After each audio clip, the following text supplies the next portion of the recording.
Hello everyone, SKD podcast hits आप देख रहे हैं। मैं हूं आपके साथ शालिनी कपूर तिवारी।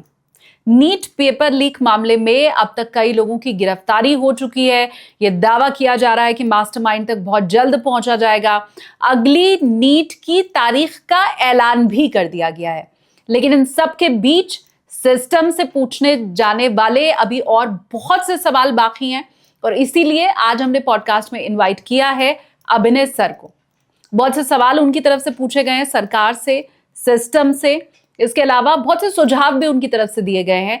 आज इस पॉडकास्ट का पार्ट 1 मैं आपको दिखा रही हूं, बहुत जल्द पार्ट 2 भी आपके सामने होगा। एंजॉय कीजिए पार्ट 1, लेकिन चैनल अभी तक सब्सक्राइब नहीं किया है तो प्लीज कर लीजिए, आपका समय बचता है। जो बड़े पॉडकास्ट है उनकी छोटी क्लिप्स यहाँ इस चैनल पर आप लोग देखते हैं। कुछ कहना है कॉमेंट कीजिएगा और अब दिखाती हूँ आपको अभिनय सर के साथ हुए पॉडकास्ट का पार्ट 1।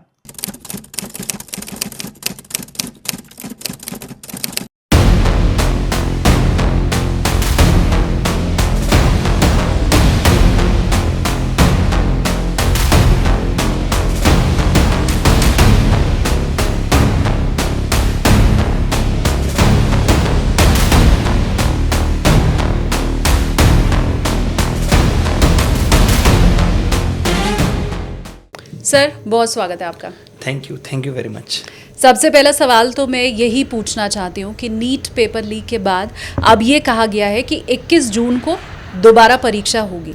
मैं अपनी बात अगर आपको बताऊं, मुझे तो भरोसा नहीं है कि ये दोबारा परीक्षा हो रही है तो वो बिना लीक हुए हो रही है, बिना नकल के हो रही है, बिना माफियाओं के हो रही है। आपका स्टेक मैं जानना चाहती हूँ, 21 जून की दोबारा परीक्षा आपके हिसाब से बिना नकल के हो रही है? बहुत मुश्किल है कि जहां पिछले 10 साल में 70-80 पेपर लीक हुए हों, जहां अब पता चल रहा है कि जो सीकर की कोचिंग इसमें लिप्त थी और उन्हीं कोचिंग से 2024 और 25 में भी बहुत सिलेक्शन हुए हैं, तो ये सिर्फ नीट 2026 पे ही सवाल खड़े नहीं कर रहा, नीट 2024 और 25 पे भी सवाल खड़े कर रहा है, जो बात सुप्रीम कोर्ट तक भी गई थी। लेकिन उस वक्त ये नहीं माना गया था कि पेपर लीक हुआ है। उस टाइम बहुत सारे बच्चों के 720 में 720 नंबर थे, यहां तक कि टॉप 50 स्कोरर्स में से 37 एक ही कोचिंग सेंटर के थे। लेकिन तब ये नहीं दिखा था क्योंकि उस वक्त कोई भी ऐसी खबर या प्रूफ बाहर नहीं आया था। क्योंकि आज हालात ये हैं कि मोरल ग्राउंड पे आप सोचते हैं कि कोर्ट से आपको राहत मिल जाएगी, तो नहीं, कोर्ट साफ कहता है कि सबूत लाइए। सबूत में भी इतने कॉम्प्लिकेशन है, तब जाके परीक्षा रद्द होगी। ये तो आप समझ लीजिए कि सरकार और एनटीए की बहुत बड़ी मेहरबानी कह लीजिए कि पेपर लीक हो गया है। मुझे कहते हुए दुख लग रहा है कि अगर इन्हीं बातों को लेकर के हाई कोर्ट या सुप्रीम कोर्ट का रुख किया जाता और सरकार और एनटीए अड़ी रहती कि पेपर लीक नहीं हुआ है, तो शायद ये पेपर भी दोबारा नहीं हो रहा होता। ये बड़ी बात है। ये तो एनटीए ने मान लिया कि पेपर लीक है। ठीक बात। तो मुझे नहीं लगता कि एनटीए अभी भी पेपर कराने में सक्षम है। और लोग कहते हैं कि एनटीए में प्रॉब्लम्स है। एनटीए ने तो 7 पेपर लीक कराए, बाकी जगह जो पेपर लीक हो रहे हैं, बाकी और भी तो 85 पेपर लीक हुए हैं, सब जगह तो एनटीए नहीं है। हाँ। अब लोग कह रहे हैं सिस्टम में प्रॉब्लम है, तो सिस्टम किसके हाथ में है? तो ये सरकार को देखना है। सरकार को कुछ ऐसे कदम उठाने चाहिए थे जो ये गारंटी मिल पाती कि अब पेपर लीक नहीं होगा, रीनीट होगा लेकिन रीलीक नहीं होगा। तो बड़ा मुश्किल है जहां इतनी बार आपके विश्वास पे चोट की गई हो, जहां लगातार 8-8, 9-9 साल से आपने देखा होगा एक शिक्षक भर्ती का मामला जो कि कोर्ट में है, तारीख पे तारीख मिल रही है। कल बच्चे कॉकरोच की तरह रेंगते हुए, आपने देखा होगा कितना हृदय विदारक सीन था, वो आंदोलन कर रहे हैं। ठीक बात। शिक्षक भर्ती में तो जहां लोग ये कह रहे हैं कि हम पढ़ाएंगे, हमें अवसर दीजिए, वो भी तब जब नीति आयोग की रिपोर्ट कह रही है कि यूपी में 9,800 समथिंग स्कूल में केवल एक शिक्षक है और उनको मौका नहीं मिल रहा हो। तो ये सरकार का फेलियर दिखाता है। तो मुझे नहीं लगता कि ये पेपर लीक सरकार से रुकने वाले हैं जब तक कि सरकार कोई ठोस कदम ना उठाए। सरकार ने नीट 2024 में जो डीजी थे उनको प्रमोट करके छत्तीसगढ़ का सेक्रेटरी बना दिया। तो सरकार को ये पेपर लीक एक बड़ी प्रॉब्लम दिखती ही नहीं है। सरकार आज आपने देखा होगा गृह मंत्री साहब का एक ट्वीट आया जिसमें उन्होंने कहा कि साहब, हमने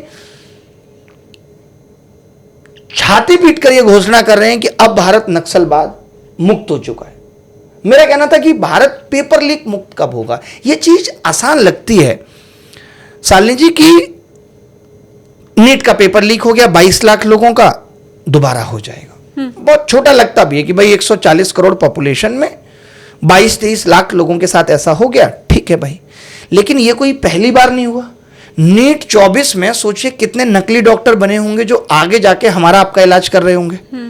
जो सीपीओ की परीक्षा होती है उस पर भी सवाल खड़े होते हैं, जिसमें बच्चे सीआरपीएफ में जुड़ते हैं, बॉर्डर सिक्योरिटी फोर्स में जुड़ते हैं। अगर वो पेपर लीक के माध्यम से हम ऐसे लोग जो डिजर्व नहीं करते, ऐसे लोग जो पैसे से भर्ती होके आ रहे हैं, क्या इससे भारत की इंटरनल सिक्योरिटी पे खतरा नहीं है या नेशनल सिक्योरिटी पे खतरा नहीं है? हम नकली लोग बना रहे हैं। पेपर लीक से हो क्या रहा है? नकली डॉक्टर, नकली इंजीनियर्स की हम फौज बना रहे हैं। हमें जो आज हम आतंकवाद और नक्सलवाद से जूझ रहे थे, आगे आने वाले वक्त में हम इस नकलीपन से जूझेंगे। तो ये उतना विजनरी सरकार क्यों नहीं सोच पा रही है, क्यों नहीं देख पा रही है कि नकली डॉक्टर्स का नतीजा क्या होगा? आपके हिसाब से क्या वजह है, क्यों सरकार गंभीर नहीं दिखाई दे रही है? हम जब सरकार से पूछते हैं तो वो कह देते हैं हमने इतना कड़ा कानून बनाया जो आज के पहले कभी बनाया नहीं गया। उनके हिसाब से कानून बना देना और कठोरतम कानून बना देना, इतिश्री हो गई। बिल्कुल, जिसमें 1 करोड़ का जुर्माना है जो नकल माफिया किसी एक आदमी से, एक बच्चे से ही कमा लेते हैं। हाँ। और उस कानून में वो नॉन बेलेबल ऑफेंस है, लेकिन उसके बावजूद आपने देखा होगा कि जो संजीव मुखिया 2024 में लिप्त थे, जिसकी सीबीआई ने 90 दिनों के अंदर चार्जशीट फाइल नहीं की और उनको बेल मिल गई। तो अगर वो कठोर कानून का पालन ही ठीक तरीके से नहीं हो रहा तो लोगों के अंदर डर ही नहीं आ रहा और हर बार पेपर लीक हो रहा है। और आप पेपर लीक के बाद देखेंगे कि सरकार, आयोग, सरकार की एजेंसियां पहले तो लगातार इस बचाव में रहती हैं कि पेपर लीक हुआ ही नहीं है, मानने को ही तैयार नहीं होती हैं। वो तो जब बात सर के ऊपर से निकल जाती है तब ये कहते हैं कि हाँ ऐसा हुआ है, और फिर धीरे से आकर के 2-3 दिनों में पहले कोई डीजी आएगा, वो कहेगा हम जिम्मेदारी लेते हैं उलूल जुलूल बयानों के साथ। फिर जब बहुत प्रेशर बनेगा तो शिक्षा मंत्री आएंगे, वो आके एक प्रेस कॉन्फ्रेंस करेंगे और बोलेंगे कि एनटीए सही हाथों में। सोचिए, जो एनटीए पिछले कुछ सालों में 7 बार पेपर लीक कर चुकी हो और शिक्षा मंत्री का ये बयान क्या दिखाता है कि एनटीए सही हाथों में। ठीक बात। आप बताइए, आप पक्ष ले रहे हैं। अभी भी बिना एनटीए के अधिकारियों के मिले तो पेपर लीक हो नहीं सकता। पेपर कोई फोटोस्टेट की दुकान पे तो बिक नहीं रहा था कि कोई भी जाके खरीद ले। तो ये सरकार शिक्षा व्यवस्था या फिर एग्जाम सिस्टम पे फोकस्ड ही नहीं दिख रही है। दुख की बात यह है, इनको एग्जाम सिस्टम और एजुकेशन सिस्टम से कोई मतलब नहीं दिखाई पड़ता। अगर दिखाई पड़ता तो ये कम से कम एजुकेशन सिस्टम और एग्जाम सिस्टम की व्यवस्था को तो सही लोगों के हाथ में देते, शिक्षा मंत्रालय तो सही लोगों के हाथ में देते। आपने बिहार वाले शिक्षा मंत्री साहब की हालत देखी होगी, जिसमें वो झाड़ फूंक करा रहे होते हैं, और जब लोगों की इतनी प्रतिक्रियाएं आती हैं, हम जैसे लोग चिल्लाते हैं कि यार शिक्षा मंत्री ही अगर शिक्षित नहीं है, वो ही अंधविश्वास में लिप्त है, तो आपने कैसा शिक्षा मंत्री बनाया है? तो वो शिक्षा मंत्री कल आकर के ये बोलते हैं, आपने सुना वो बयान जिसमें वो कह रहे हैं कि सरकार ने कोई ऐसे ही मुझे स्वास्थ्य मंत्रालय नहीं दे दिया है। शिक्षा मंत्री को यह नहीं पता है कि उनके पास स्वास्थ्य मंत्रालय नहीं है।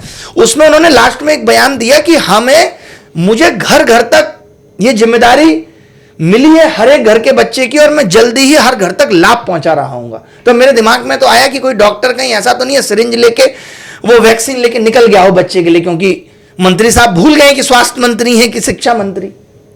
और ये छोटी भूल नहीं है, कोई स्कूल का मास्टर नहीं है जो कह रहा है मैं फिजिक्स का टीचर नहीं, जो है साइंस का टीचर हूं। ये बड़ी बात है कि एक शिक्षा मंत्री अपने पूरे भाषण में इस तरीके की बात कर रहे हैं कि मैं, इसका मतलब उसका प्रेजेंस ऑफ माइंड ठीक नहीं है।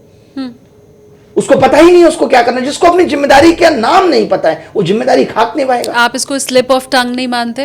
नहीं, स्लिप ऑफ टंग कैसे? मतलब जो ये भी कह रहा है, 2 बार उन्होंने कहा कि मुझे स्वास्थ्य मंत्रालय की जिम्मेदारी मिली है और स्वास्थ्य मंत्री होने के नाते मेरी ये जिम्मेदारी है कि मैं घर घर तक ये चीज पहुंचाऊंगा। अब इस चीज को स्लिप ऑफ टंग, अब आप कहें कि शिक्षा मंत्री ने ट्वीट में मीट की स्पेलिंग गलत लिखी, MEET को उन्होंने लिखा MEAT। सिक्किम की स्पेलिंग को उन्होंने गलत लिखा, उससे पहले हिपोक्रेसी की स्पेलिंग को गलत लिखा। तो आप एक जिम्मेदाराना पद पे हैं, हम लोगों से ये गलतियां हो सकती हैं। आपको तो शिक्षा की जिम्मेदारी दी गई है, आपके चरित्र से शिक्षा झलकनी चाहिए। लेकिन इस ट्वीट वाली बात पे एक चीज मैं कहूंगी सर, इसका मतलब है कि उस विभाग ने ट्विटर चलाने के लिए भी जिनकी हायरिंग की है वो भी पढ़े लिखे नहीं है, क्योंकि मंत्री साहब कभी खुद ट्वीट नहीं करते हैं। एक पूरी टीम होती है जो बैठ करके एक एक ट्वीट उनका देख रही होती है, तो इसका मतलब वहां भी जिनकी हायरिंग की गई है वो भी अनपढ़ है। बिल्कुल, मतलब वो इतना, जबकि आजकल के फोन में साहब ऑटो करेक्ट भी है और स्पेलिंग अगर गलत हो तो नीचे रेड आ जाता है। हाँ। हो सकता है कि वो मंत्री जी ने करा हो, क्योंकि टीम करती तो शायद देख के करती, टीम पे जिम्मेदारी ज्यादा होती है कि मंत्री साहब बिगड़ जाएंगे, एक दो ट्वीट मंत्री जी कर सकते हैं, इसमें कोई बड़ी बात नहीं है। ठीक है, मैं एक आंकड़ा सर आपको देना चाहती हूँ, उसके बाद मैं सवाल पूछूंगी। ये आंकड़ा खासकर मेरे व्यूवर्स के लिए भी है। तकरीबन 22.5 लाख बच्चों ने इस बार नीट की परीक्षा दी, और ऐसा अगर हम मान लें कि एक परिवार का 1.5 लाख से 3 लाख रुपया उस बच्चे के ऊपर लगा, ये मुझे लगता है बहुत कम बता रही हूँ, लेकिन फिर भी 1.5 से 3 लाख अगर मैं मान लूँ कि उस बच्चे की नीट की तैयारी के लिए लगा, और इस 1.5 से 3 लाख में भी मैं नीचे वाला आंकड़ा ले लूँ 1.5 लाख, तो 1.5 लाख को 22 लाख में जब आप गुणा करते हैं तो फिर आता है 3,300 करोड़। यानी इस देश के परिवारों के 3,300 करोड़ स्वाहा हो गए, कूड़े के डब्बे में चले गए। अब ये कह दिया उसको भूल जाओ, हम नई तारीख तुम्हें दे रहे हैं। अब ये जो आंकड़ा मैंने दिया सर, ये तो बहुत मामूली सा गुणा भाग है। न मेरी किसी बच्चे से बात हुई है, न उसके परिवार को मैं जानती हूँ। आप पढ़ाते हैं, आपको बेहतर पता है कि इन बच्चों के परिवार की क्या आर्थिक स्थिति रहती है, ये मिडिल क्लास है, लोअर मिडिल क्लास है, और उन बच्चों की मानसिक स्थिति क्या रहती है, उसका तो मेरे पास आंकड़ा भी नहीं है। तो वो मैं करेक्ट करता हूँ। एक्चुअली क्या है कि एक तो 22 लाख लोग, जरूरी नहीं है कि 22 के 22 लाख लोगों ने तैयारी करके ही पेपर दिया हो। हम मान के चलते हैं कि 50% लोग ही तैयारी करके देते हैं। बहुत सारे बच्चे सिर्फ 12th पास किया है, नीट का एग्जाम दे दिया, उस तरीके से होते हैं। और दूसरी बात यह है कि तैयारी जो आपने की है वो स्वाहा नहीं हुई है। क्यों? क्योंकि आपको अभी दोबारा मौका मिल रहा है और आप दोबारा अच्छा परफॉर्म करेंगे। तैयारी कभी बेकार नहीं जाती, आप जो भी मेहनत करते हैं उसका फल कहीं ना कहीं मिलता है। तो उस नज़रिए से हम नहीं देख सकते कि सारा पैसा बेकार हो गया। बट हाँ, जो आपने एक बात कही दिमागी हालत वाली, वो थोड़ा मुश्किल होता है उस एज में जब बच्चा 17-18 साल का है। उसको नहीं पता है कि हमारे देश में खुलेआम सांसद विधायक बिक रहे हैं, ये तो नीट का पेपर है। उसको नहीं पता है कि यहाँ पे मीडिया बिकी हुई बैठी है, ये तो नीट का पेपर है। उसको ये सब चीजों की जानकारी नहीं है, वो बहुत भोला बच्चा है। तो उसके दिमाग पे जो ये चोट है, उसके दिल पे ये जो चोट है, वो ये उसको जरूर कचोट रही होगी कि अच्छा यार, मैं इस देश में रहता हूँ। यहाँ से बहुत सारे बच्चे ऐसा होता है कि जो कोई और गलत रास्ता अपना लें। ऐसा हो सकता है बहुत सारे बच्चे अब ये सोच लें कि अगली बार मैं भी अब पेपर लीक के माध्यम से ही जाऊंगा। बहुत कोई बच्चा ऐसा हो सकता है जिसकी मानसिक स्थिति ऐसी हो जाएगी कि यार अब मुझे इस देश में नहीं रहना, मैं डॉक्टर बनते ही बाहर निकल जाऊंगा, या मैं बाहर से ही MBBS करूंगा और वहीं स्टे करूंगा। तो ये सब चीजें हमारे आगे आने वाले देश को कमजोर करेंगी, जिस तरीके की सोच, जिस तरीके का अत्याचार इन बच्चों पे हुआ। लेकिन अगर ये सरकार ये रीनीट का एग्जाम कराने में सफल होती है और पता लगता है कि बहुत फेयर तरीके से एग्जाम कराया, तो शायद ठीक है, हम इस चीज को भूल भी जाएंगे। लेकिन बात वही है फिर से कि ये पहला पेपर लीक नहीं है, यहां हर मोड पे पेपर लीक है। और खाली पेपर लीक एक प्रॉब्लम नहीं है, प्रॉब्लम रिजल्ट में गड़बड़ियां ये भी है। OMR चेंज हो जाती है, ये भी गड़बड़ है। किसी बच्चे के नंबर 660 को 720 कर दिया जाता है, ये कहते हुए कि इसको कम टाइम मिला था, नॉर्मलाइजेशन है। हाँ। तो बहुत सारे तरीके सरकार के पास हैं जो एक डिजर्विंग कैंडिडेट को बाहर कर देते हैं। यहां पे तो फिर भी बच्चे कोर्ट नहीं जा रहे। मैं आपको उन एग्जाम्स की बात बताता हूं जहां पे सीधे नौकरी मिलती है, जैसे SSC जैसा आयोग। इनके हर साल के रिजल्ट, चाहे 23 उठा लीजिए, 24 उठा लीजिए, 2-2, 3-3 साल कोर्ट में अटके रहे। बच्चा अपनी जेब से पाई जोड़ करके महंगे महंगे वकील लेकर के अपने ही सिस्टम से लड़ने पहुंचा है। SSC उसके अपोजिशन में खड़ा है। एक बच्चा जो लोअर कोर्ट में जीत भी जा रहा है कैट में, SSC उसको चैलेंज करने के लिए हाई कोर्ट जा रही है। हाई कोर्ट में जीत गया, सुप्रीम कोर्ट जा रही है, और लास्ट में SSC की जीत होती है। सुप्रीम कोर्ट ये कह देता है better luck for next time. तो आज सबसे बड़ा दुख तो यह है कि गलत हो रहा है, उस गलत के लिए न्याय मांगने की जगह नहीं मिल रही है। आप देखिए कि हमारे चीफ जस्टिस ऑफ इंडिया इस तरीके का बयान दे देते हैं कि कॉकरोच हैं युवाएं, बेरोजगार युवा। हमें किसने बनाया बेरोजगार साहब? ठीक बात है। किसके BA कराने पर हम घूम रहे हैं? किसने इतने सारे इंजीनियर्स पैदा कर दिए जिनको नौकरी नहीं मिल रही है। कौन जिम्मेदार है इसके लिए? अपॉर्चुनिटी क्रिएट करना किसकी जिम्मेदारी थी? अवसर देना किसकी जिम्मेदारी थी? आप कह देते हैं कि ये कॉकरोच है, और फिर आप सफाई में क्या कहते हैं कि ये मैंने उनके लिए कहा था जो फर्जी डिग्री लेके घूम रहे हैं। आज आपको मैं एक बात बताता हूं, एसएससी के रिजल्ट्स में एक बच्चा पीआईएल लगाता है सुप्रीम कोर्ट में कि भाई इस तरीके से एग्जाम हो रहे हैं। आपने सुना भी होगा, 8-9 महीने पहले एसएससी का एक आंदोलन हुआ था, मैं था उसमें, जिसमें सेंटर्स बहुत खराब जगह पड़े थे, बच्चों को पानी भरे हुए हैं, एकदम कचरा सेंटर्स थे, जहां पे नकल होना मतलब ऐसे लग रहा था नॉर्मल तवेले में सेंटर डाल दिए थे। उस पर एक लड़ाई थी, तो एक बच्चा पीआईएल लगाता है। पहले हियरिंग में सुप्रीम कोर्ट ये कहता है कौन है ये बच्चा, इसकी जांच होनी चाहिए, कौन इसके पीछे बैक कर रहा है, उसकी जांच होनी चाहिए पिटिशनर की। और सीजीआई साहब कहते हैं कि इतने सारे लोग फर्जी डिग्री लिए घूम रहे हैं और कोर्ट में आ रहे हैं। अगर आपको शक है साहब, आप भारत के मुख्य न्यायाधीश हैं, आपको ये, आपके ऊपर ये जिम्मेदारी है कि अगर कोई फर्जी डिग्री लेके आपके सामने आ जा रहा है, आप तो तुरंत उसकी डिग्री की जांच का आदेश कर सकते हैं। ठीक बात। आप तो उस पूरे सिस्टम को पकड़ सकते हैं जो फर्जी डिग्रियां बांट रहा है। आपको तो अगर ये बात पता चल गई, आप असहाय दिख रहे हैं, आप कह रहे हैं कि मैंने इसलिए कॉकरोच बोल दिया क्योंकि वो फर्जी डिग्री लेके आए। आपकी चिंता तो ये होनी चाहिए थी कि मुझे इसकी डिग्री पे शक है, कौन ये फर्जी डिग्रियां क्रिएट कर रहा है, कौन इसमें सरकार के लोग मिले हुए हैं। एक मुहिम इसी चीज की चलेगी, आप तो सीधे आदेश दे देते सीबीआई को, जिस भी एजेंसी को आप चाहते आप एक कमेटी बना देते। लेकिन आप भी भारत का मुख्य न्यायाधीश भी अगर असहाय फील करेगा फर्जी डिग्री के नाम पे, तो कैसे देश चलेगा? न्याय कहां है? तभी मुझे यह कहना पड़ता है कि क्या आज न्याय सत्ता की जेब में चला गया है, जो कि मिलना मुश्किल हो रहा है। तो ये सब चीजें बहुत दुख देती हैं और बताती हैं कि हम सही दिशा में नहीं हैं। हम लाख ये कहते रहे, और हम विश्व गुरु बनने की बात कर रहे हैं, हम विकसित भारत बनाने की बात कर रहे हैं, हम राम राज्य से खुद को कंपेयर करते हैं, हम कहते हैं कि हम राम को लाए हैं, जहां हम बिना ट्रंप की मर्जी के रूस से तेल नहीं ला पा रहे हैं, और हम राम को लाने की बात करते हैं। हिपोक्रेसी तो ये होती है, एडिटिंग में लगाइएगा, जिसमें मोदी जी ने कहा था हिपोक्रेसी की भी सीमाएं होती हैं, वो सारी सीमाएं लांघ दी गई हैं कि आज 70 साल आजादी के बाद भारत के प्रधानमंत्री को यह बताना पड़ रहा है कि आप क्या खरीदेंगे और क्या नहीं खरीदेंगे। इससे बड़ी दुर्भाग्य की बात देश के लिए क्या? उनका कहना है कि क्या खरीदेंगे क्या नहीं खरीदेंगे मैं पहली बार थोड़ी बता रहा हूँ, मनमोहन सिंह ने बता रखा है, लाल बहादुर शास्त्री ने बताया हुआ है, नेहरू जी ने बताया हुआ है, उससे पहले अंग्रेजों ने भी बता रखा था। और पीछे चले जाइए अगर इतिहास में इतना घुसना है तो। हाँ।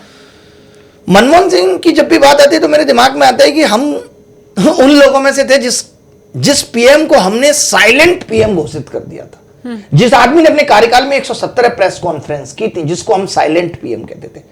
और आज पता नहीं लोगों की जुबान कैसे बंद हो गई है कि जो प्रधानमंत्री ने 2014 के बाद कोई प्रेस कॉन्फ्रेंस ही नहीं की, जनता के सवालों का जवाब ही नहीं दिया, और कोई ये बोलने नहीं आ रहा है कि ये शायद मोस्ट साइलेंट पीएम है, ये कोई कहने नहीं आ रहा है। जहां हमारे देश के प्रधानमंत्री दूसरे देशों में भी जाके मीडिया का सामना नहीं कर रहे हैं, जिससे भारत की वैश्विक छवि पर असर पड़ रहा है। तो अगर हम यही कहें कि नेहरू जी ने ऐसा नहीं किया था, देखिए नेहरू जी के टाइम की क्या हालत थे या क्या नहीं थे, मैं तो उस वक्त भी नहीं था। मैं तो अभी मौजूदा सरकार है, जो सरकार में लोग हैं जिनको चुन के जनता ने भेजा है, हम उनसे सवाल पूछेंगे। आप ये कह के नहीं निकल सकते कि पीछे वाला ये कह रहा था, मेरे पिताजी ने मुझे इसलिए महंगे कपड़े दिलाने से मना नहीं कर सकते कि मेरे बाप ने भी मुझे नहीं दिलाए थे। ये कोई बदले की बात नहीं है कि उस पीएम ने ऐसा किया था तो आप भी करेंगे। वो दौर अलग था, ये दौर अलग है। उस दौर में कोई नहीं कहता था विश्वगुरु बनने की बात, कहता था क्या? मैंने नहीं पढ़ा इतिहास में कि उस दौर में कोई विश्वगुरु बनने की बात कह रहा हो। उस दौर में कोई नहीं कह रहा होगा कि हम अगले 20 साल में बस विकसित बनने वाले हैं। उस दौर में कोई नहीं डिजिटल इंडिया का ढोल पीट रहा था। आप पीट रहे हैं, आप कह रहे हैं कि हम दुनिया में नंबर 1 है, आप कह रहे हैं कि आपकी अर्थव्यवस्था 4थे नंबर की अर्थव्यवस्था है, बहुत जल्दी 3रे नंबर की होगी, जो भी छठे पे आ गई। ये सब आप कह रहे हैं ना। मुझे ये बताएं, पीएम तो प्रेस कॉन्फ्रेंस बहरहाल नहीं कर रहे हैं, लेकिन शिक्षा मंत्री की तरफ से प्रेस कॉन्फ्रेंस की गई और इसी नीट वाले मामले पे की गई। वो पूरी प्रेस कॉन्फ्रेंस को आप कैसे देखते हैं? उसमें जो बताया गया उससे आप कितने संतुष्ट हैं और बच्चे हो पाएंगे? देखो, वो प्रेस कॉन्फ्रेंस नहीं होती है शालिनी कि जहां पे आप भूल के निकल गए।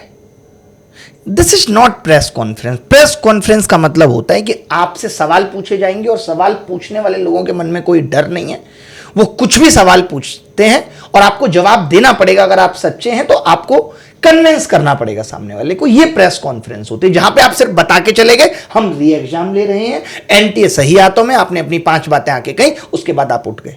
वो तो रिकॉर्डेड वीडियो भी जारी किया जा सकता था। कुछ भी हो सकता है, वो तो ये प्रेस कॉन्फ्रेंस नहीं है। अगर आप इतने सच्चे थे तो पहले दिन जब मीडिया वाले आपके पीछे भाग रहे थे तब तो आपसे जवाब देने नहीं बना था, आपने जवाब नहीं दिया था। अभी आपने गडकरी साहब का बयान सुना होगा जो एक पत्रकार को कह रहे हैं कि पुलिस बुला के बाहर फेंकवा देंगे। गडकरी साहब से एक पत्रकार ने सवाल पूछा है, वो कह रहे हैं कि चुप हो जाइए, मैं अभी नहीं दूंगा इसका जवाब। फिर वो कह रहे हैं कि मैं पुलिस बुला के अभी बाहर भेज दूंगा। पुलिस की धमकियां देना, क्या तो ये बहुत वायरल नहीं हुआ होगा? नहीं, वायरल हो रहा है, कोई हमने तो ट्वीट किया है इस पे। ये बहुत गलत था उनका बयान, जबकि गडकरी जी को कहा जाता है कि बहुत शांत हैं, हाँ, बहुत सहज तरीके से जवाब देते हैं। हाँ, और सोचो वो आदमी अगर बिलबिला रहा है तो सवाल में कितना दम रहा होगा, मैं तो ये सोच रहा हूँ। मुझे एक चीज़ आप और बताइए सर, क्योंकि सालों से मीडिया में रहने के बाद हमने ये देखा कि बजट कभी भी पहले बाहर नहीं आ जाता है, कभी भी आउट नहीं हो जाता है, तब जबकि वो 4-5 महीने पहले से बनने की प्रक्रिया शुरू हो जाती है। भाई बजट भी किसी प्रेस में ही छपता है, वो कभी आज तक आउट नहीं हुआ। तो क्या ये जो OMR वाला तरीका है, क्या अगर इसमें बदलाव किया जाए? बहुत से लोगों का ये कहना है कि ऑनलाइन परीक्षा ली जानी चाहिए। उन्होंने बोला है, धर्मेंद्र प्रधान जी ने अपनी उस कॉन्फ्रेंस में बोला है कि अब ऑनलाइन होगी नीट की परीक्षा, बट ऑनलाइन होना इससे भी ज्यादा खतरे की बात है। ऑनलाइन में मैंने कई बार कहा है पर्सनलाइज्ड नकल होती है। आप पैसा देंगी, आपका सिस्टम हैक किया जाएगा और इस स्टूडियो में बैठ के 4 सॉल्वर उस पेपर को सॉल्व कर रहे होंगे। ऑनलाइन में एकदम पर्सनलाइज्ड नकल है। बैंक के एग्जाम्स ऑनलाइन होते हैं, SSC के एग्जाम्स ऑनलाइन होते हैं और खूब सवाल उठते हैं। दूसरी बड़ी बात है कि भारत के पास आज इतना अपना इंफ्रास्ट्रक्चर नहीं है जो कि वो ऑनलाइन परीक्षा करा पाए। हम 140 करोड़ की आबादी वाले देश हैं, हम डिजिटल इंडिया की बात करते हैं, लेकिन हमारे पास 24 लाख लोग या 22 लाख लोगों का एक दिन में एग्जाम कराने की व्यवस्था नहीं है। वो एग्जाम्स हम किसके भरोसे हैं? TCS ज्यादा पैसा चार्ज करने लगती है तो हम छोटी कंपनियों को पकड़ने लगते हैं जिनकी कोई क्रेडिबिलिटी नहीं है, क्योंकि वहां भी सरकार पैसा कमाने का सोचती है। टेंडर ऐसे आदमी को दे दिया जाता है जो बैकडोर से पैसा दे रहा होता है। ऐसा SSC के एग्जाम्स में हमने देखा। ठीक बात है। फिर वो नीचे से सेंटर से पैसा कमाते हैं। अब सेंटर्स उस पैसे की रिकवरी कैसे करेंगे? वो बच्चे से करते हैं। वो कहते हैं कि हम आपका सिस्टम जहां आप बोलोगे आपके कमरे में कहीं भी हैक करा के दे देंगे, ID पासवर्ड, आप पेपर सॉल्व करा लीजिए। उस नकल में क्या होता है कि बाहर नहीं आ पाता कुछ, और फिर पता ही नहीं चल पाता तो पेपर कैंसिल भी नहीं होता। 2017 का हमने इतना बड़ा एग्जाम देखा जिसको सिफी ने कराया था। इतना बड़ा एग्जाम था SSC का और सारे पेपर्स के स्क्रीनशॉट बाहर आ गए थे, लेकिन नहीं हुआ एग्जाम कैंसिल। तो उसमें एग्जाम भी कैंसिल नहीं होता, उसमें यह पता लगा पाना भी मुश्किल होता है किसको नकल हुई है किसको नहीं। या तो भारत के पास अपना 24 लाख कंप्यूटर्स की लैब हो, एक दिन में एग्जाम हो, एक दिन में नहीं होगा मल्टीपल शिफ्ट में, तो नॉर्मलाइजेशन से मार देंगे आपको। क्या होगा? इनको पता है कि जितने लड़कों का कराना है उनका एक ऐसी शिफ्ट में डाल के नॉर्मलाइजेशन से स्कोर बढ़ा दिया। ये उसमें बड़ी प्रॉब्लम है, आप चैलेंज ही नहीं कर पाओगे, आप चले जाइए कोर्ट।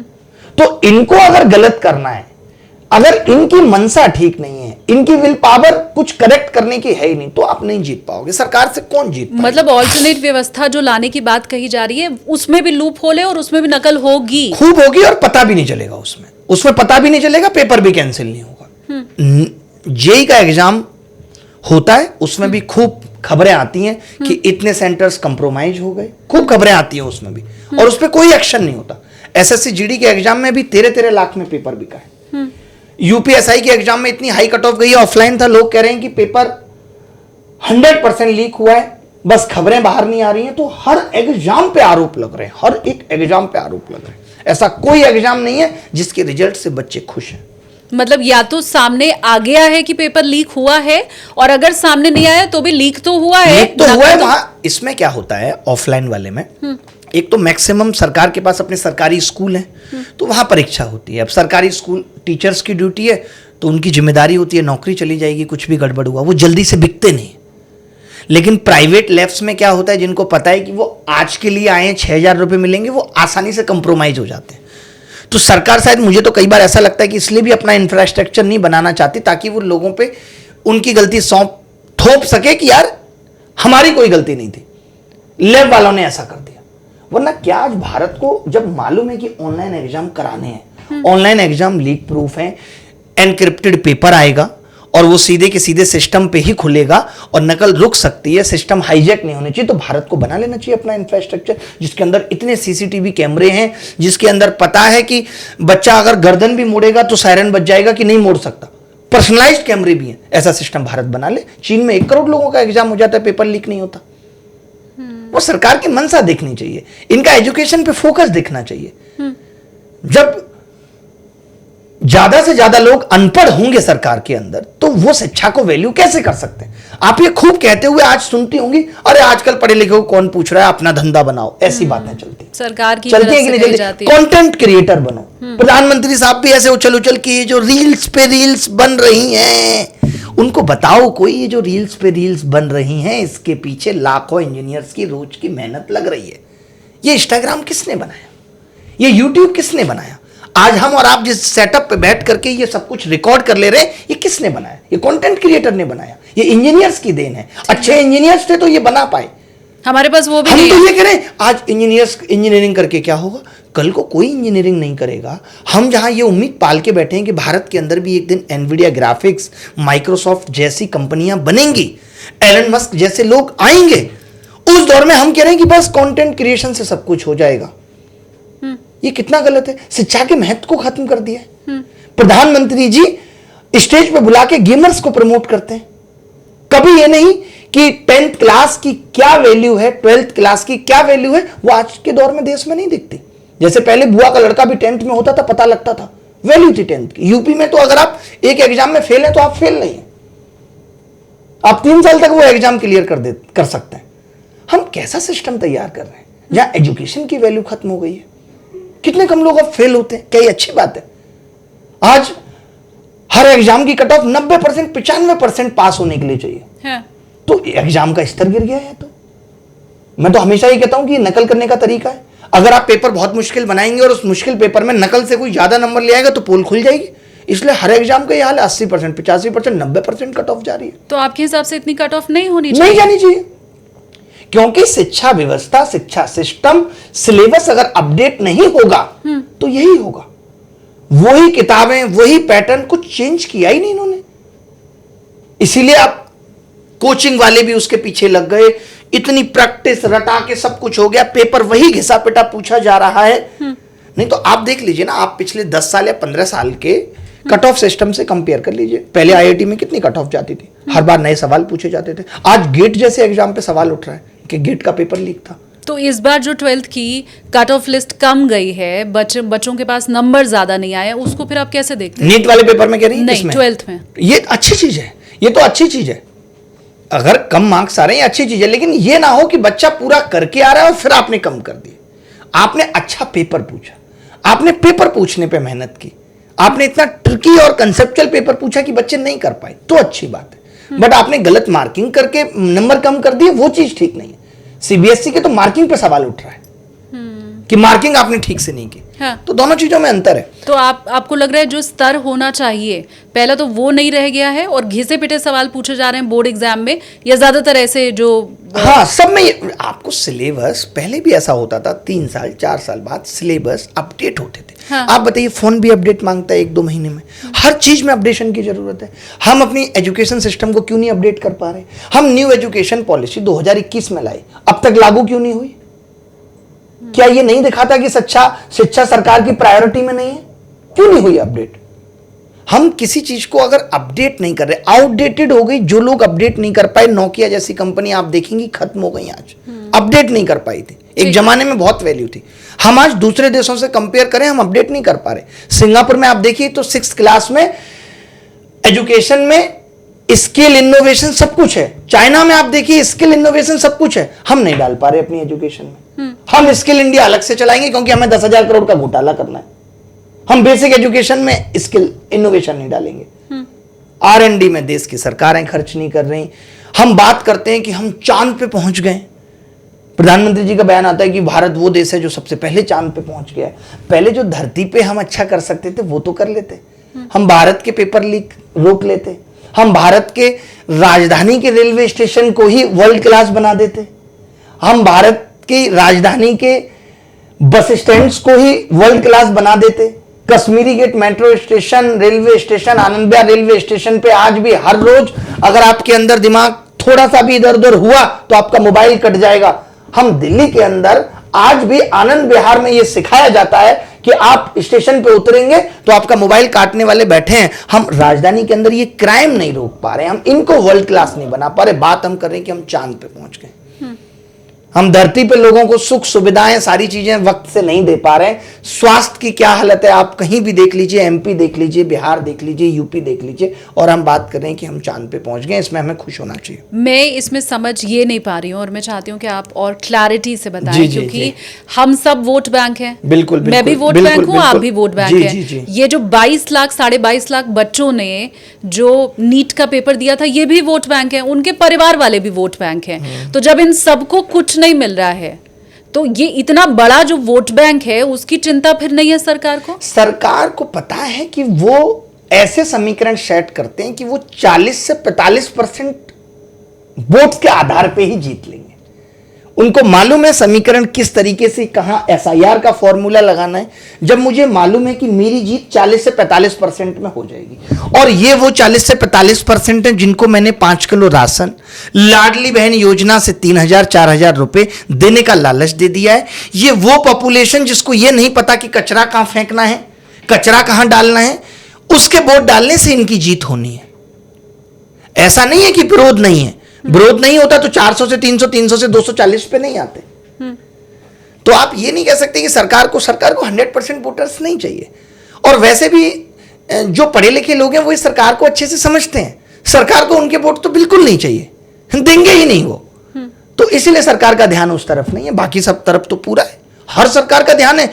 मैं तो मतलब ये सोच रहा हूं कि भारत का फ्रीबीज बजट शिक्षा बजट से भी आई थिंक ज्यादा है, शायद आपको पता हो, जितना हम फ्रीबीज बजट पे खर्च कर रहे हैं। मैं फ्रीबीज और ये एक सरकार की बात नहीं है, अब तो कंपटीशन चल रहा है। एग्जैक्टली, मैं इसी आप पॉइंट पे आ तमिलनाडु में रही देखिए, थी। विजय जी कह रहे हैं कि बच्चे को पैदा होते ही एक रिंग मिलेगी, सोने की 8 ग्राम की अंगूठी। मैं यही आपको कहने वाली थी कि पत्रकार होने के बाद भी फ्रीबीज को मैं साइड इसलिए रख चुकी हूं क्योंकि कोई प्रदेश ऐसा नहीं है, कोई पार्टी ऐसी नहीं है जो जीत रही है वो भी, जो नहीं जीत रही है वो भी, जिसने मैनिफेस्टो में वही बात नहीं लिखी है जो उसकी बगल वाली पार्टी ने लिखी है, जो उसकी बगल वाली ने। बिल्कुल। आप 200 यूनिट फ्री देंगे बिजली में, 300 यूनिट, बगल वाला 400 देगा, तो हमाम में सब नंगे हैं। तो फ्रीबीज की जब सभी राजनीति कर रहे हैं तो उसमें मुझे लगता है ये पूछना ही गुनाह है कि कौन उसमें सही राजनीति कर रहा है। तो ये सब चीजें, मेरी बात, जब नीति आयोग की रिपोर्ट ये कहती है कि फ्रीबीज देश को गर्त में लेके जा रहे हैं, तो माननीय उच्चतम न्यायालय की ये जिम्मेदारी बनती है कि वो इंटरवीन करे फ्रीबीज पे। ये जिम्मेदारी बनती है कि नहीं? आज मुझे लगता है कि भाजपा 21 राज्य और केंद्र में है, भाजपा इसकी पहल कर ले कि अब तो हमने सब कुछ जीत लिया, अब कोई फ्रीबीज नहीं देगा, इस पे कानून लाया जा सकता है कि फ्रीबीज की राजनीति कोई नहीं करेगा, इस पे कोई तो कानून बनना राजनीति बदलेगा, चाहिए। बिल्कुल बनना चाहिए। क्या आप फ्रीबीज नहीं दे सकते? आप सोचिए, लोगों को पढ़ने के लिए प्रेरित नहीं करते, आप शिक्षा फ्री करने की बात नहीं करते, आप स्वास्थ्य फ्री करने की बात नहीं करते, आप सिर्फ डायरेक्ट दे रहे हैं। आप बताइए, अगर मैं अपने बच्चे को पढ़ाने के लिए प्रेरित ना करूं, मैं अपने बच्चे को काम करने की आदत ना डालूं, बस जब भी वो कुछ कहे तब उसको 200 रुपए दे दूं, 300 रुपए दे दूं, तो उसका भविष्य कहां जाके रुकेगा? आप बताइए। ठीक बात है। गलत दिशा में लेके जा रहे हैं हम या नहीं जा रहे? ये था कि भाई रिजर्वेशन था, रिजर्वेशन का मतलब ही ये था कि जो लोग गरीबी रेखा से नीचे जीवन जी रहे हैं उनके लिए स्वास्थ्य, शिक्षा, ये सब मुफ्त होनी चाहिए। और भी ऐसी बेसिक जरूरतें जो हो सकती थी, शौचालय, ये सब दिए जा सकते थे। बट ये कि 10,000 रुपए सीधे खाते में भेज दिए जाएंगे। बिहार जो कि ऑलरेडी कर्ज में डूबा है, 8 ग्राम के सोने की अंगूठी देना, ये फ्रीबीज का कौन सा नया रूप है? आप बताइए, विजय तलपति तो इनसे आगे निकल गए, ये सोना ना खरीदने की बात कर रहे थे, अगले ने कहा हम सोना बांट देंगे, भले उससे सरकार की नींदें उड़ जाए, आगे आने वाली सरकार की नींदें उड़ जाए। इसमें एक मुख्यमंत्री हैं जिन्होंने बड़ा दिल खोल के ये कहा, उन्होंने कहा कि साहब कर्जा हो रहा है राज्यों पे, देना किसको है? भगवंत मान जी का बयान सुना होगा आपने, तो सब वही सोच के बैठे हैं, बस अगले के दिल से बात निकल गई कि कर्जा देना किसको है। फिर जैसे आज प्रधानमंत्री जी ने कह दिया कि भारतीय वित्तीय कोष में डॉलर की कमी हो रही है और ऐसा मत कीजिए, वैसा मत कीजिए। ऐसे ही एक दिन आएगा जब 8 बजे आकर के वो और चीजों का अनाउंसमेंट कर देंगे कि आज से सब लोग पैदल चलेंगे। अभी तो साइकिल कही जा रही है, अपनी अपनी साइकिल भी आप नहीं चला सकते हैं। तो ऐसा होगा, एक वक्त आएगा जब। नहीं, पर विदेशी मुद्रा कोष जो हमारा है उसमें कमी तो आ ही रही है, और ये सिर्फ इंडिया के साथ नहीं है, पूरे वर्ल्ड में ऐसा हो रहा है। बहरहाल, मैं अगर इसको छोड़ते हुए, क्योंकि खासकर मैं छात्रों के ऊपर चर्चा करने आपसे बैठी हूँ, मैं एक बहुत हाइपोथेटिकल सवाल आपके सामने रख रही हूँ कि अगर आपको शिक्षा मंत्री बना दिया जाए तो इन बच्चों के हित के लिए पहला काम आप क्या कीजिएगा? पहला काम क्या कीजिएगा? सबसे पहला काम तो मैं यही करूंगा कि जो 70 पेपर लीक हैं उनकी टाइम बाउंड जांच होगी और वो सारे लोग on camera, on video jail तक पहुंचाए जाएंगे। उम्र कैद, कम से कम सजा होगी उनके लिए। जब इस तरीके का डर बैठेगा तब कहीं जाके शायद चीजें ठीक होंगी। मैं हर सरकार से, सरकार के लोगों से, सांसदों से, जो टॉप 20 टैक्स पेयर होंगे, उन सब से हाथ जोड़ के भी पैसा लेना पड़ेगा तो एजुकेशन के लिए, एग्जाम सिस्टम के लिए एक वर्ल्ड क्लास इंफ्रास्ट्रक्चर बनाऊंगा जहां पे लीकेज की समस्या हो ही नहीं सकती, और जहां ऐसे लोगों को जिम्मेदारी दी जाएगी जिन पे कभी भी कोई भी करप्शन का आरोप ना लगा हो, जो हमेशा से देश हित की बात करते हो, देश हित में जिन्होंने कुछ अच्छे काम भी किए हो, ऐसे लोगों को वो जिम्मेदारी दी जाएगी। और शिक्षा मंत्री बनने के बाद सबसे पहले मेरा काम यही होगा कि एजुकेशन पॉलिसी जो इतने दिनों से ठंडे बस्ते में पड़ी हुई है उसको लागू ना करके पहले उसको फिर से अपडेट करना और फिर उसको लागू करना। हर 2-3 महीने में चाइना, जापान से जाकर के सीखना कि उनका एजुकेशन सिस्टम कैसा है, विकसित देश का एजुकेशन सिस्टम कैसे चलना चाहिए, वो सब चीजें सीखूंगा। ट्यूशन कल्चर को खत्म करूंगा। कोचिंग की जरूरत ही नहीं होगी नीट देने के लिए। 12th क्लास ही अपने आप में 12th क्लास की परसेंटेज ही पैरामीटर हो जाएगी, कौन बच्चा नीट में जाएगा और कौन नहीं। उस लेवल का 12th क्लास को बना देंगे। कोचिंग 12th क्लास में वो सवाल पूछे जाएंगे जो नीट और जेईई में पूछे जाते हैं, और उस लेवल की फिर पढ़ाई होगी। कोचिंग सेंटर वाले, और अगर मुझे बहुत बजट मिलेगा तो मैं सारे प्राइवेट स्कूल्स को भी खरीद के सरकारी स्कूल बनाऊंगा। सरकारी स्कूल की तो बड़ी दयनीय स्थिति है देश में, आप ये मानते हैं? कोई नहीं, प्राइवेट वालों को खरीद लेंगे ना सबको। फ्री वीज, ये सब चीजें प्रधानमंत्री जी के हाथ जोड़ के खत्म करके जितना भी मैक्सिमम बजट होगा उनसे प्राइवेट स्कूल खरीद के और उनमें काम होगा। मैं इसमें एक चीज ये भी समझना चाहती हूँ, क्योंकि आपने कहा जितने भी दोषी होंगे उन्हें कैमरे के आगे सजा दी जाएगी। मैं इसमें ये समझना चाहती हूँ कि जितने भी दोषी आज तक निकले हैं और अभी नीट पेपर लीक मामले में जो दोषी बताए जा रहे हैं, क्या वही दोषी होंगे वास्तव में? क्योंकि मेरे हिसाब से ये बहुत छोटी मछलियां हैं। बिल्कुल बिल्कुल सही बात है। और सीबीआई जांच में अगर सिर्फ यही लोग पकड़े जा रहे हैं तो ये भी दुर्भाग्य की बात है, क्योंकि सीबीआई का तो काम ही होता है चैन को पकड़ना। हाँ। सीबीआई तो कई बार नीचे वाले लोगों को छोड़ देती है कि इसकी गलती नहीं है, ये तो सब बीच में बस मार रहा है। हाँ, वो बीच में छोड़ देते हैं। बट मुझे ऐसा लगता है कि मेरी इंट्यूशन भी है और जितना मैं समझता हूं इस सिस्टम को, कि बिना ये चीजें शिक्षा मंत्री साहब तक भी हैं कि कौन लोग हैं, और उन्होंने बोला अपनी प्रेस कॉन्फ्रेंस में कि मुझे पता है कि जिलों में कौन लोग हैं जो घूम रहे हैं, जो ये सब चीजें कर रहे हैं। उन्होंने खुद बोला है, उनको पता है। और मालूम नहीं कभी नहीं मालूम था, और उसके बाद भी पेपर लीक होने दिया गया। मालूम तो 15-20 दिन पहले से पेपर घूम रहा था, काफी पहले से क्वेश्चंस बाहर घूम रहे थे। तो अगर एनटीए ने सही वक्त पे संज्ञान ले लिया होता और लास्ट मोमेंट पे पेपर बदल दिया होता तो शायद ये नौबत नहीं आती।